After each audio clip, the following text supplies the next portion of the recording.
मेरा है मन सुंदर। मन तो कर रहा है कि मैं तुझे अभी गले लगा लूं, पर मैं मजबूर हूँ। थैंक यू राहत जी, मुझे यहाँ आप देखने आई, मुझे बहुत अच्छा लगा।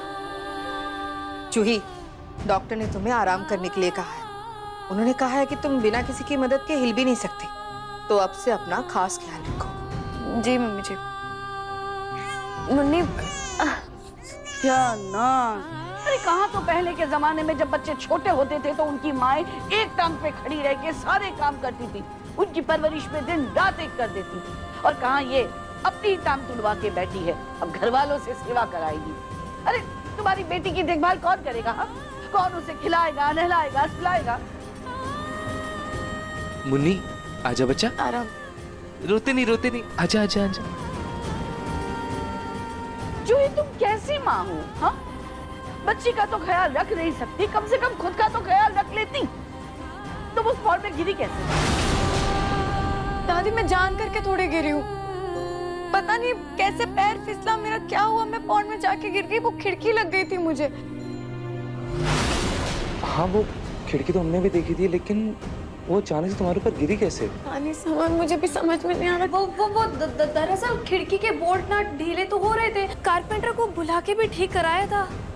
शायद हवा के कारण खिड़की खुल गई और जूही जी को लग गई इसी वजह से।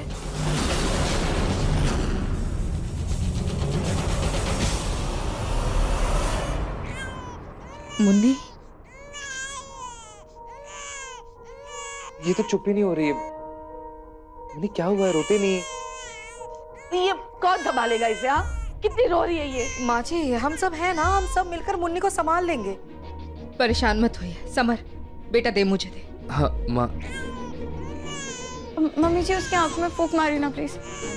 नहीं, चुप चुप चुप चुप चुप। अब रात भर इसका ये राग आलाप सुनना पड़ेगा। ऐसा कुछ नहीं होगा दादी, और आपको मेरी बेटी की फिक्र करने की कोई जरूरत नहीं। उसकी माँ भी है ना उसके पास, मैं उसका ध्यान खुद रखूंगी। जूही, मतलब जूही जी आप ऐसे खड़ी क्यों हो रही है? डॉक्टर ने आपको रेस्ट करने को कहा है ना, चलिए आप बैठ जाइए, रेस्ट कीजिए। जूही, डॉक्टर ने रेस्ट करने को कहा है ना, चल चुपचाप बैठ जा।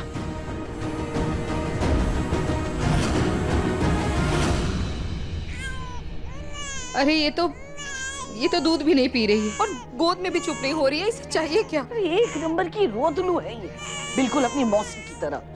अब अगर आप लोगों को कोई प्रॉब्लम ना हो तो मैं एक बार कोशिश करूं। आप मेहमान है तो उसी हद में रहिए ना।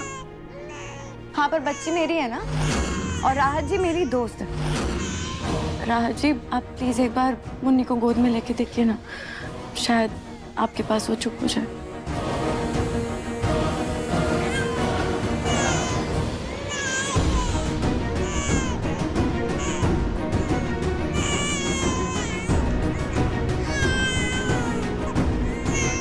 संभाल लिया? मैं इसे थोड़ी देर बाहर टहला कर आती हूँ। चुप हो जाओ बेटा, बेटा चुप हो जाओ।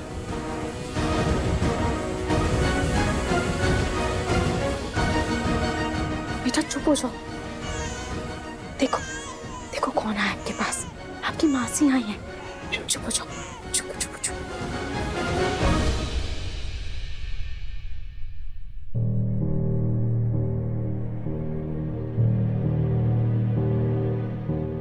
अरे वाह, ये तो चुप हो गई। चुप हो जाओ बेटा, चुप हो जाओ।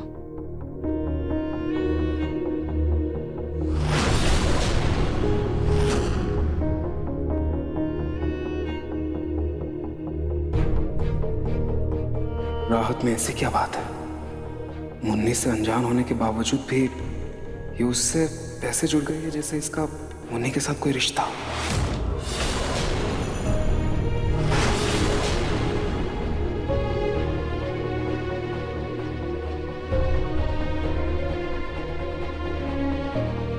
लीजिए, मुन्नी शांत हो गई। कमाल है, जब से हम सभी लोग चुप करा रहे थे तो रो रही थी, और देखिए ना आपके पास जाते कैसे चुप हो गई। मुन्नी आजा बेटा। अरे ना ना, चुप हो जा, चुप हो जा। अरे ये तो फिर से रोने लग गई, लगता है कानों से खून निकाल देगी। सोनी तुम एक काम करो, रहने दो, ये मुन्नी को इसी के पास रहने दो, ये सुला देगी इसे। जी माँ जी। जी जी, मैं इसे अच्छे से सुला दूंगी। लीजिए आप।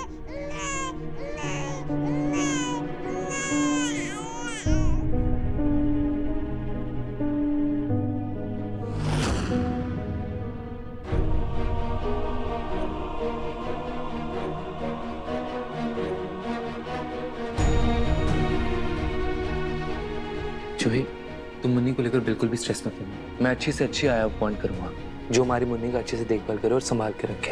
हाँ अब नहीं नहीं समझ, मैं नहीं चाहती कि हमारी बच्ची को कोई आया संभाले। अब देखो ना, मेरे पैर में चोट लग गई है, मैं चल भी नहीं पाऊंगी ठीक से। मैं कैसे नजर रखूंगी उस आया पे?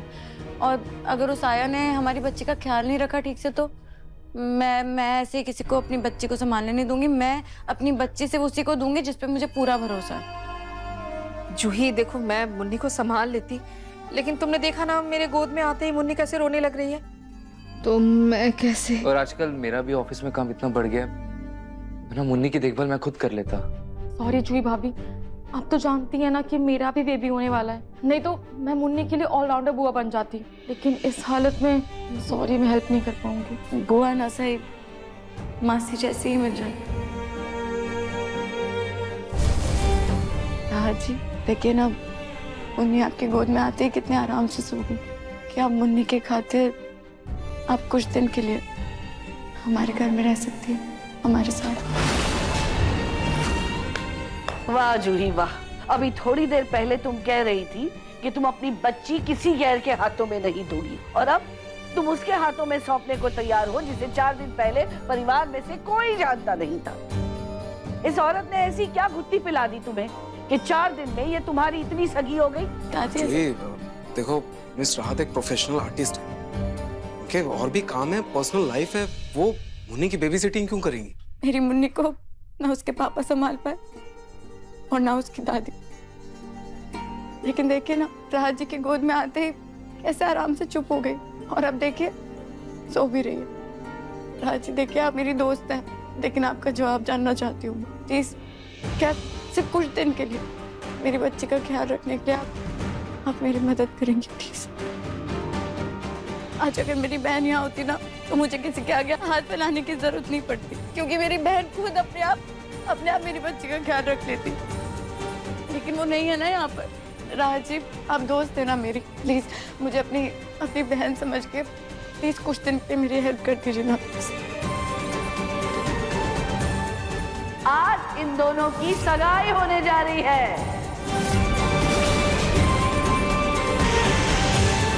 लेकिन जूही ये दादी ये मिस राहत और जूही को डिसाइड करने देते हैं प्लीज।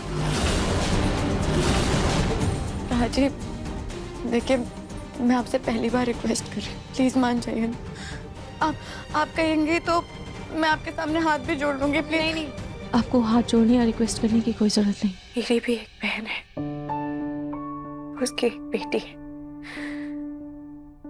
जैसे मैं अपनी भांजी का ख्याल रखती हूँ, मुन्नी का भी बिल्कुल वैसे ही ख्याल रखूंगी।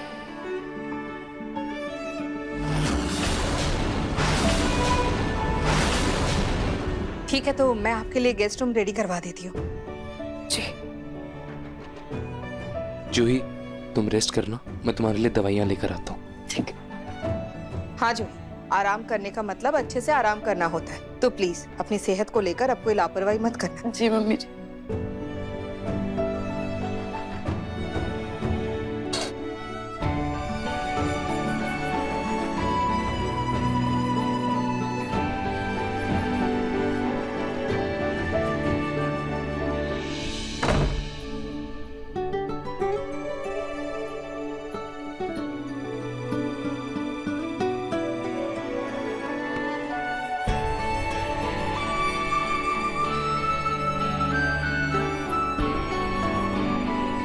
जूही, तुझे पता है, जब तू ऐसे फोन पर चिल्लाई तो मैं कितना डर गई थी, बहुत घबरा गई थी। मुझे तो लगा था कि मैंने तुझे खो दिया। झूठ मत बोल तू, अगर तुझे मेरी इतनी परवाह होती ना तो तू मुझे छोड़ के ही नहीं जाती, स्पेशली तब जब मुझे तेरी सबसे ज्यादा जरूरत थी। जूही, उस वक्त जाना मेरे लिए मजबूरी थी, और प्लीज तू उस बात के लिए मुझे माफ कर दे। छोड़, मुझे पुरानी बातें नहीं करनी। अब तो है ना मेरे साथ, मेरे लिए वही बहुत है। अच्छा जूही, जब मैं ऊपर आ रही थी तब मैंने देखा कि पॉन्ड में बहुत सारा खून था। वो कहाँ से आया? अरे वो मैं जिस टाइम गिरी थी ना, उस टाइम मेरे हाथ में आलता की बोतल थी, तो वो भी पॉन्ड में मेरे साथ गिर गई। उसी का रंग था पानी में। अच्छा जूही, तूने मुझे यहाँ क्यों रोका? तू इस हालत में भी मुझे अकेला छोड़ के जाना चाहती? हाँ बोल, नहीं तू बोल, तू छोड़ के जाना चाहती मुझे अकेला? अच्छा ठीक है, मैं तुझे छोड़कर कहीं नहीं जाऊंगी, बस तू जल्दी से ठीक हो जा। मैं तो ठीक हो जाऊंगी, पर ये अपनी बेटी को संभाला। तेरी बेटी है ना, कितना परेशान करती है, कितनी शैतान है, तुम्हें पता चलेगा कितना तंग करती है वो मुझे। और वैसे भी इसे भी तो अपनी मासी का प्यार मिलेगा ना। शरारती तो ये बहुत है, तुझ पर कहीं है ना।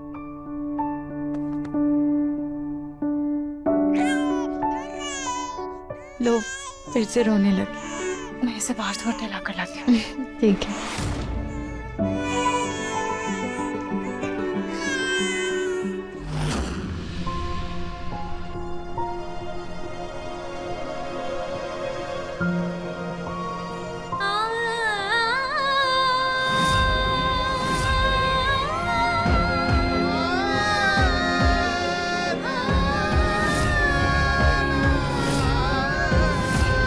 हम दोनों ने मिलकर ये पेंटिंग बनाई है। आप देखिएगा, हमारा साथ अंतकाल तक रहेगा।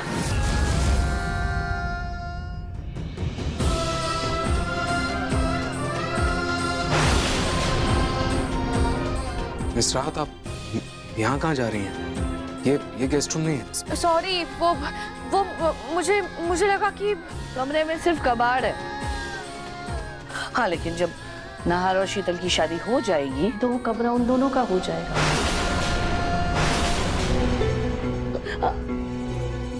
उसके बाद आप वो क्या करती है ये इंटीरियर, हाँ, इस कमरे का इंटीरियर डेकोरेशन कर देना अच्छे से। शीतल ने बात की थी ना आपसे इस बारे में। बेटा, दादी, ये कमरा मेरा और रूही का था और हमेशा रहेगा। मैं किसी को भी इस कमरे को हाथ लगाने नहीं दूंगा, कभी भी नहीं। आखिर कब तक नहार? एक ना एक दिन तो तुम्हें अपनी जिंदगी में आगे बढ़ना होगा ना। कब तक तुम अपने दिन का चैन खोगे, रातों की नींद खराब करोगे?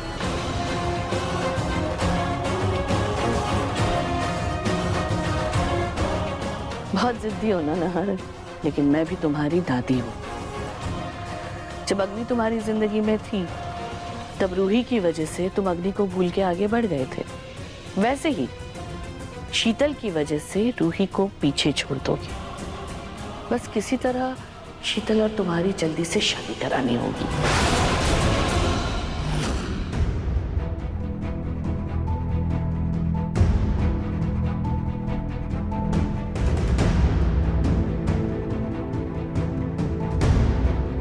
ये डॉक्टर ने भी ना कुछ ज्यादा ही प्लास्टर लगा दिया। हल्की सी मोच है, घबराने वाली कोई बात नहीं है। पर डॉक्टर, मुझे सिर्फ मोचने फ्रैक्चर चाहिए था। मतलब? प्लीज डॉक्टर, ये मेरे अपने घर को जोड़े रखने की और अपनी बहन और जीजू को फिर से साथ लाने की आखिरी कोशिश है। प्लीज आप इसमें मेरी हेल्प कर दीजिए। ठीक है, मैं फ्रैक्चर बता दूंगी, लेकिन अगर कोई भी प्रॉब्लम हुई तो ब्लेम मुझ पर नहीं आना चाहिए। मैं आपको विश्वास दिलाती हूँ डॉक्टर, ऐसा कुछ भी नहीं होगा। जरा देखो जैसे कि जिस चीज के लिए इतना नाटक किया है उसका असर हुआ भी है या नहीं।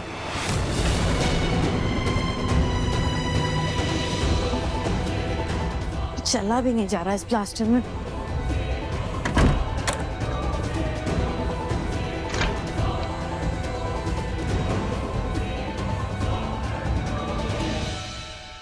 पारी मेरी मुन्नी, तू रोती तो बहुत है, लेकिन आज के मेरे इस नाटक में आपने मम्मा का पूरा साथ दिया है। आप भी रूही मासी को रोकना चाहती थी ना, तभी आप उन्हीं की गोद में जाके चुप हो रही थी। वैसे ये सिर्फ मेरी मर्जी नहीं है, खाटू जी की भी मर्जी है।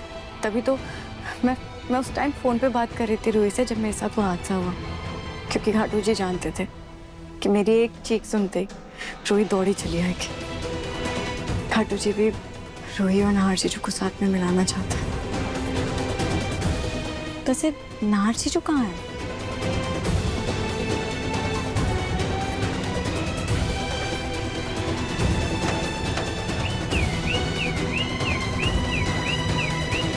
अरे ये अचानक से आवाज कहाँ से आ रही? ये अचानक अलार्म क्यों बजने लगा है? कोई है क्या मेरी गाड़ी के?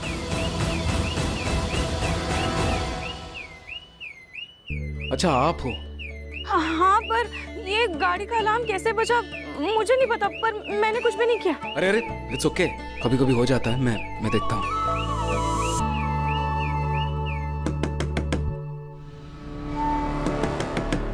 गॉड, बाहर कौन आ गया? क्या करूं मैं? अब मैंने दरवाजा खोला तो बाहर जो कोई भी उसे समझ में आ जाएगा कि मैंने दरवाजा बंद किया है। मैं क्या करूं? मैं तो दरवाजा बंद नहीं कर सकती, मेरी तो टांग टूटी हुई है। मैं क्या करूं? मैं दरवाजा नहीं खोल सकती, मैं करूं क्या?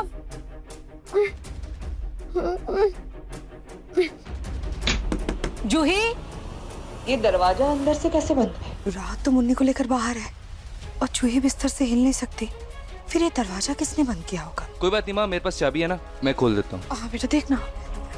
पर ये बंद कैसे है अंदर से? नहीं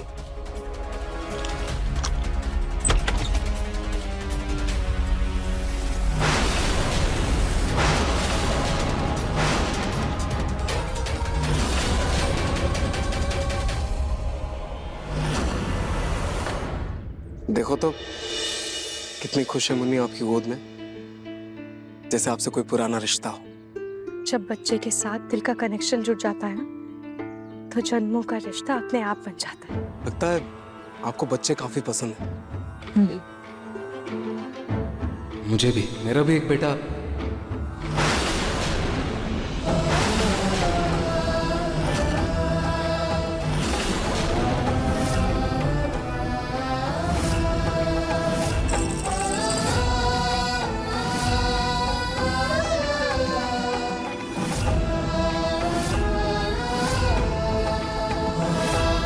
नाहर जी रूहान की बात कर रहे हैं या बिट्टू की? वो रूहान को भूल नहीं सकती, लेकिन फिर उन्होंने एक बेटा क्यों कहा?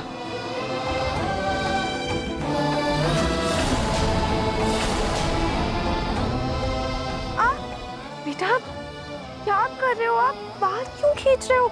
छोड़ो। एक सेकंड, बड़ी शरारती है हमारी मुन्नी।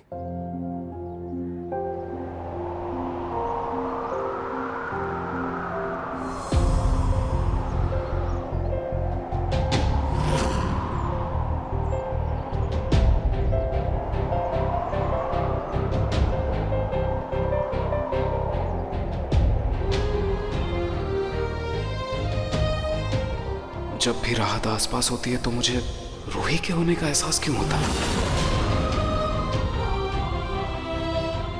शैतान।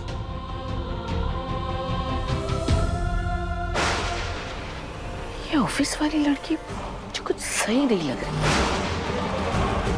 नाहर जी मेरे साथ तो कभी ऐसे समय नहीं बिताते, कभी इतने प्यार से बात नहीं करते।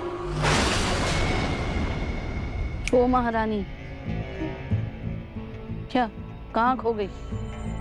एक बात बताओ, नाहर को तुम्हारे साथ कभी ऐसे मुस्कुराता हुआ नहीं देखा, जबकि तुम दोनों का तो साथ में बच्चा भी है ना। देखो, नाहर तुम्हें पहले ही एक बार छोड़ चुका है। अब बिट्टू की वजह से तुम्हें दोबारा मौका मिला है उसकी जिंदगी में वापस आने का, तो ये मौका हाथ से मत जाने दो, वरना ये चालाक लोमड़ी बाजी मार जाएगी।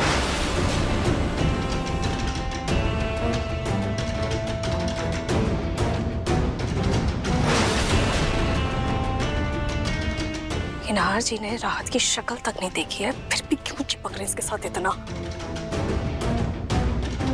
कौन है ये राहत? और नाहर जी को इसके साथ इतनी राहत क्यों मिल रही है?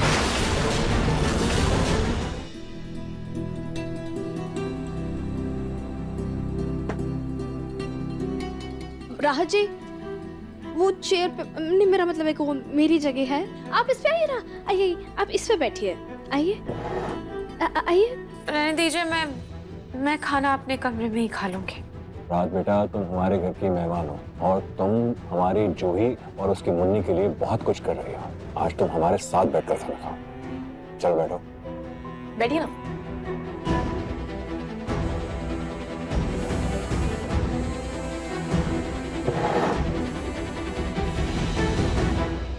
अच्छा सुनो, मुझे तुम सबसे कुछ कहना है।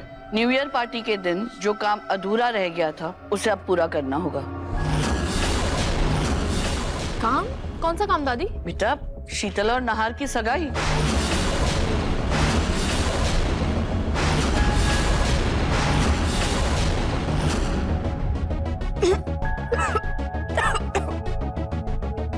अब मिस राहत, आप ठीक है? नहार, बेटा बैठो, नाश्ता करो। ये लीजिए। मैंने पंडित जी से बात कर ली है, वो अभी थोड़ी देर में आते ही होंगे। अरे मिस राहत, आप ठीक तो हैं? क्या हुआ? मैं भूल गई थी कि वो मुझे मुन्नी को दूध देना है। मैं उसे दूध देकर आती हूँ।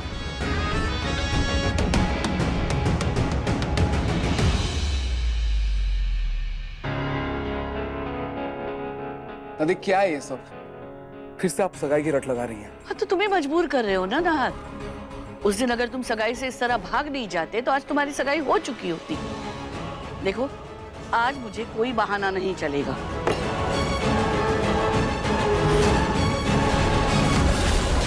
मैं ऐसा क्या करूं जिससे नाहर जीजू और रूही आमने सामने आ जाए? रूही का घूंघट हटे तब तो कोई बात बने ना। क्या करूं? कैसे हटाऊं मैं उसका घूंघट?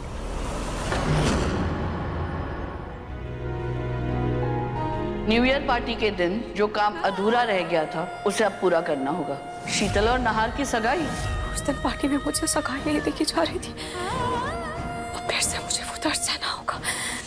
काश काश जूही बिल्कुल ठीक होती।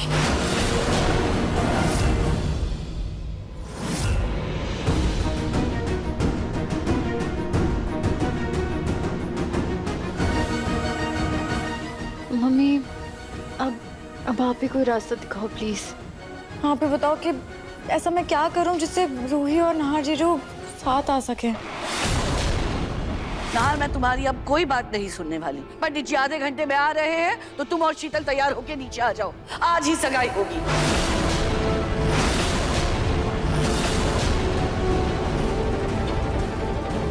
नहार,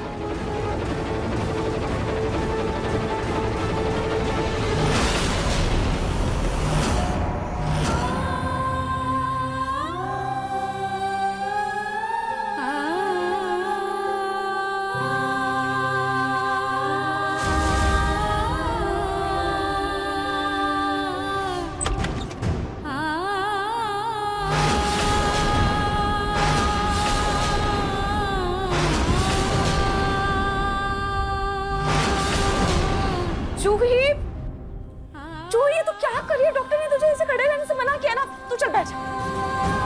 मैं तो बेड पे ही बैठने जा रही थी। थैंक गॉड रूही ने देखा नहीं मुझे चलते हुए। रूही, मैं खुद से चलने की कोशिश कर रही थी। मैंने सोचा मुन्नी को भी थोड़ा सा खिला देती हूँ, उसे संभाल लेती हूँ। जूही, ये देख, मैं मुन्नी के लिए दूध लेकर आई हूँ, तो उसकी फिक्र मत कर। मैं उसे दूध पिला देती हूँ। अब वैसे रूही, तूने इतनी जल्दी नाश्ता कर लिया? हाँ, वो मुझे ज्यादा भूख नहीं थी। जूही, जी मम्मी जी। जूही, कुछ ही देर में शीतल और नाहर की सगाई होने वाली है।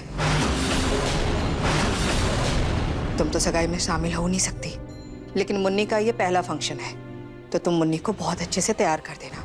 और राहत मुन्नी को लेकर नीचे आ जाएगी। जी जी मम्मी जी।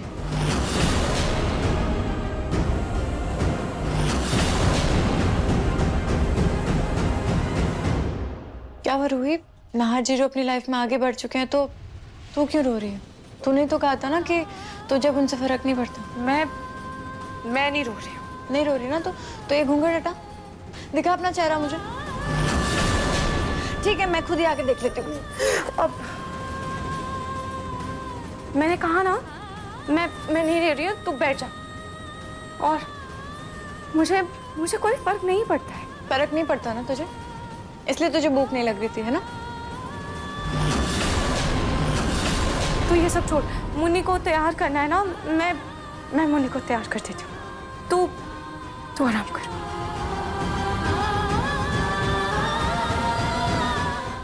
ये देख कितनी प्यारी फ्रॉक है ना, हमारी मुन्नी तो इस फ्रॉक में और भी ज्यादा प्यारी लगेगी। अच्छा, मैं एक काम करती हूँ, ये फ्रॉक और मुन्नी को अपने कमरे में लेकर जाती हूँ, उसको वहीं तैयार कर देती हूँ।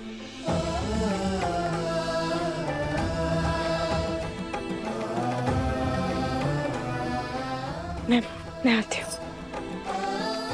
मैं जानती हूँ रूही कि तू अपने आंसू, अपना दर्द मुझसे छुपाना चाहती है, ताकि तेरा दर्द देख के मुझे तकलीफ ना हो। आंखों के आंसू छुपा के स्ट्रॉन्ग बनने की कोशिश कर रही है तू। मैं तेरी बहन हूँ रूही, तेरे हंसी के पीछे छुपा गम बहुत अच्छे से समझती हूँ। मुझे कुछ तो करना होगा इस सगाई को रोकने के लिए। मैं क्या करूँ? मैं ये सगाई नहीं होने दे सकती।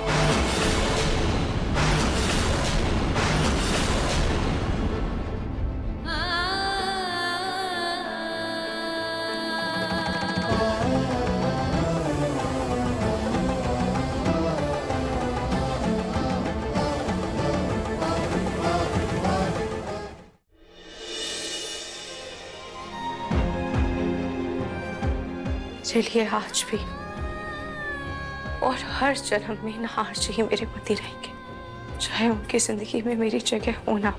पर प्यार का मतलब सिर्फ साथ रहना नहीं होता, बल्कि अपनी खुशी को पीछे छोड़कर दूसरे की जिंदगी को पूरा होता देखना भी प्यार कहलाता है। इसीलिए मुझे नहार जी के इस नए सफर के लिए मुस्कुराना ही होगा।